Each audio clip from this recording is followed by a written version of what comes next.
So what happened was I was starting to get like these really nasty headaches, and they were progressively getting worse and worse. And after 1 week, it was like once a week, I'd be out of it. After the second week, it was like maybe every other day. That third week, it was almost every day, at least once a day. And the fourth week was literally 3 times a day. I'd have to lay on my apartment floor just to recover, and I'd be sweating profoundly. And then the next week I was like, I gotta get checked out. So then they checked me out, and then I got an MRI on Monday. I believe that was the 23rd of April. And then Monday afternoon, my commander sat me down and told me I had cancer. I still feel like I was there yesterday. Like, I can imagine myself hearing my commander talking to me, and I couldn't tell you what he said. It was all like mumbo jumbo. I had 1,000 things racing through my mind. Am I gonna make it back to the States? Am I gonna see my mom again? Am I gonna see my sister again? Like, there's so many things racing through my mind. So Wednesday, they flew me up to Lunchville, and I had to have an emergency operation to put a hole in my head to relieve the pressure, because where the tumor was, it was blocking like spinal fluid from draining. So I had to get that emergency operation, and then Thursday it was a down day, and then Friday I had the surgery, and then the following Thursday they shipped me off to DC. So I want to say the hardest part was calling my mom on that Monday afternoon, because I usually talk to her on Sundays. And so when I was calling her on Monday, she instantly knew something was up. She's the world's best detective. So she asked me what was wrong, and I couldn't even get it out. I was choking on the word, and finally, like, she was like screaming at me, like, what is up? Like, what's happening? And I was like, Mom, I have cancer.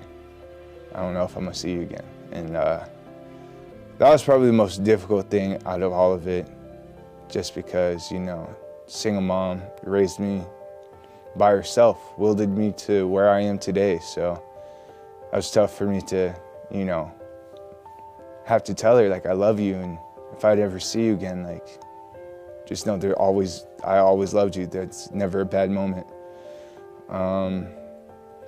And then I think her response to that really like helped me get through the whole process. Her confidence and, like, I guess you could say poise. She answered, she's like, okay, you're gonna be okay. Where do I need to fly to? And I think her confidence in my ability to recover gave me confidence and helped me get through the rest of the process.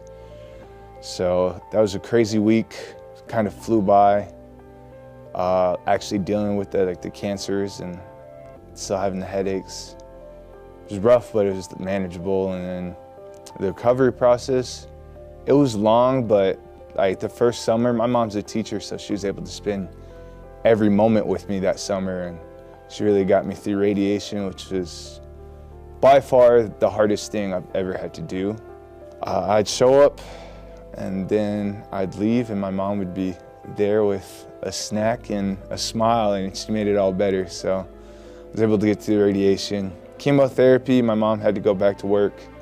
It was just once a week for 6 months, so that was more manageable.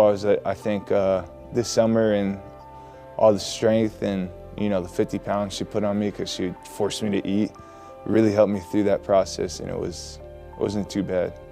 Plus, I had a lot of friends in the area from the academy, and, you know, I just want to give a shout out to them, because, like, I don't know if I could have done it without them. Like, when my mom left, I felt, there was some nights I was very scared and afraid and felt alone, and then I'd have one of my boys, Yusuf, he'd call me and we'd just talk about nothing. Or I'd have one of my track buddies call me and we'd talk about nothing and just laugh. And so that's what really got me through the whole process.